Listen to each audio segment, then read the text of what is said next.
Hello and welcome to Dead Letter Movie Chat, episode 20. 20. Woo! Recorded March 29th, 2015. I'm Tim. I'm Andrew. And we're talking this afternoon about the new indie horror movie, It Follows. Mm-hmm. It Follows is I had been hearing buzz about this for a while. Just last week, it was only in 4 movie theaters, and it made so much money in those 4 movie theaters that they decided to wide release it, which I was very excited about because that meant I got to go see the new It horror movie. That being said, Tim and I have discussed this before. He's more of a sci-fi guy, I'm more of a horror guy, and we both lamented the problems with that.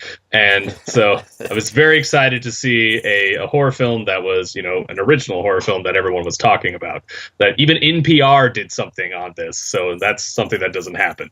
So anyway, the film is about Maika Monroe, I believe is how you pronounce her name. She is well, I guess the easiest way to describe it is the film is sort of a play on an STD allegory. She hooks up with some guy, and very quickly she learns that she is being pursued by some sort of entity. And it is basically told to us that the only way you can get rid of the entity is if you pass it on to someone else by sleeping with them.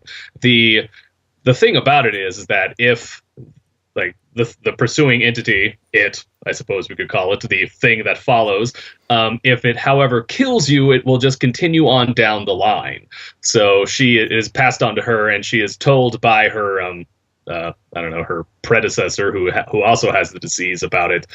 We aren't particularly given a lot of information about it, but that's probably the best idea. The film has got a very interesting color palette to it. It reminds me of the photography of Richard Crewdson, who you should look up after this. The film also has a really interesting score by a DJ, I don't really know what to call him, a music person called Disaster Piece.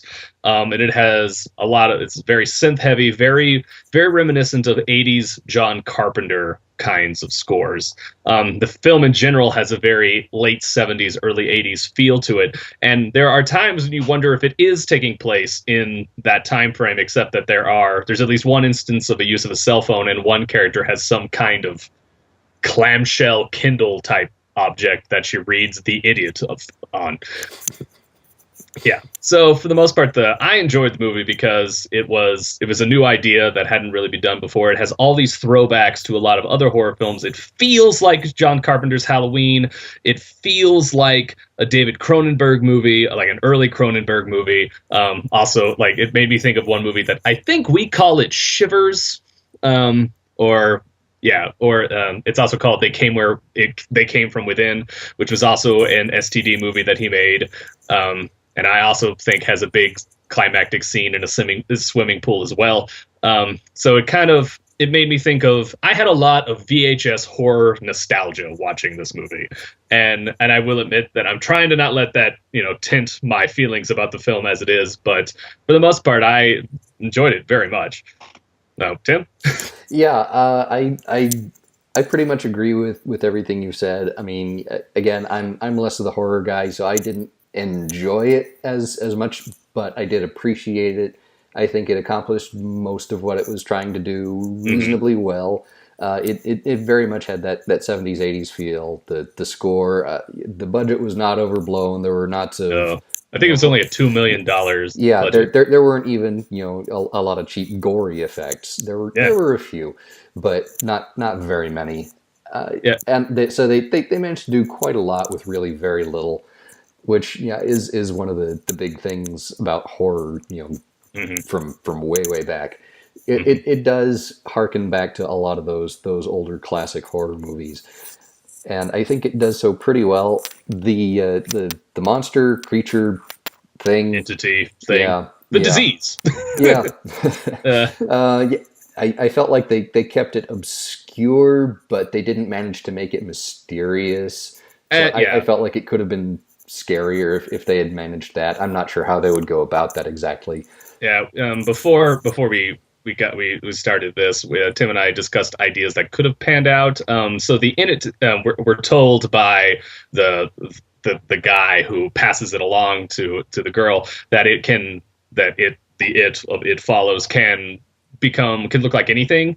And at one point in the film, it looks like one of her friends, and I think it's the only time in the whole film. Well, no, there's two times in the whole film where it Yeah. works, and that was more effective. Even though we knew that it wasn't her friend, but Yeah. it was like that felt more effective than the random. Like, I mean, though mind you, the strangers are scary. That also, I wish there was more of that, because I think that would have made maybe not have added so much to the mysteriousness of it, but it would have made the monster a little bit more effective. There isn't as much of the unknown to it because we see it and we know what it looks like. It's It looks like a person. It looks like a person, but we don't know a lot about why it does this. We don't know how this happened. It feels a lot like it reminded me of this Charles Burns? Yeah, this Charles Burns graphic novel called Black Hole, which is about an STD that is just affecting teenagers but making them look gross, and we have no idea why it's happening. It kind of had that feeling to it to me as well.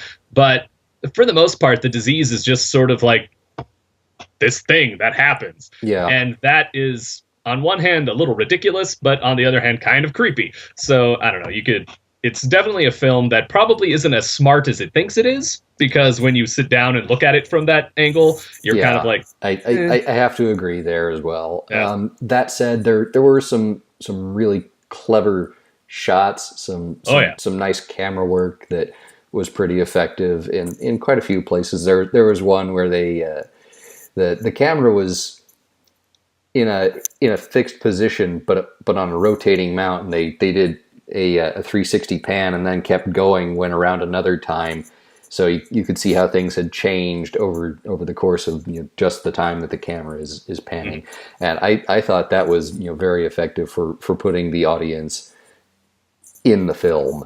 Yeah, and another thing despite all those things I just said about it, about the entity and everything, you actually find yourself getting a sense of dread just seeing someone walking, which is, I don't know, that's kind of a cool thing to be able to pull off. I agree. The way the film looks, though, is amazing. There is nary a moment in the film that couldn't be like taken out and be made into some kind of art photo. Like when they put out the DVD, there should be a series of photographs. You could a series of postcards directly from the movie. Really good stills. So composition is really good. The only problem with that is that it makes you automatically. This is the critic in me, maybe not so much the horror film guy in me. It automatically makes you worry about if there's too much style over substance in the film, and that may be the case here. I don't think it is as bad as, say, Rob Zombie's Lords of Salem, which definitely had a lot more style than substance to it. Now, I liked that movie. It was a very good slow burn horror film.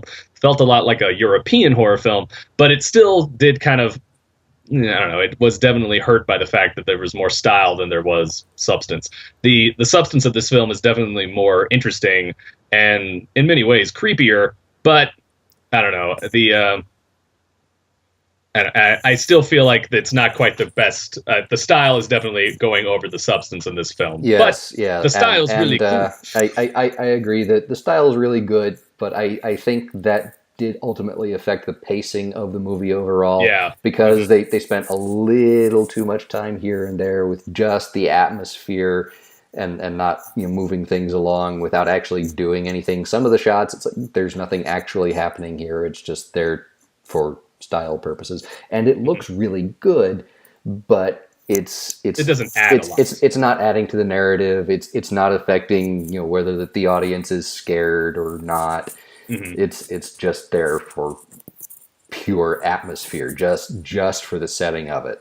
Mm-hmm. And that being said, there are a couple of moments where I feel like the film was dragging. I actually had moments where I thought like, well, we probably could have cut this one thing and it would have moved better.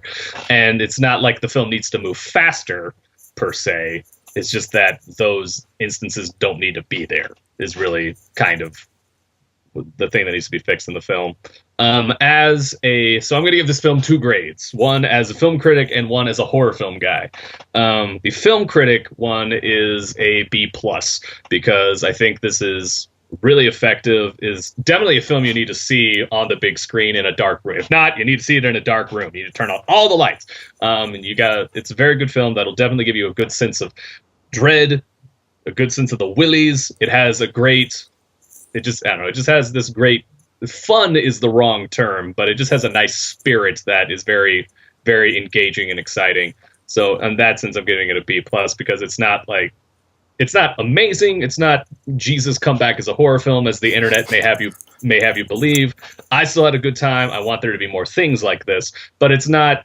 I wish there was more substance ultimately. As a horror film guy, I'm probably going to give it an A minus, partly because there was a lot of VHS horror nostalgia, like I said before, that I was really feeling on this. It is a R-rated horror film that isn't based off anything. It's not a remake, and it's not a found footage movie. So those reasons right there are the reasons why any horror film person should go see this movie, because we need more of this in the ether out there. Yeah. I'm gonna go with a B. As I said, I appreciated this movie as a movie for what it was doing. Not usually my beat, but that's okay. Well made, mostly, with a little bit more attention to detail in the editing room would have done this movie quite a bit of good, I think. I agree. Is definitely a hard horror film.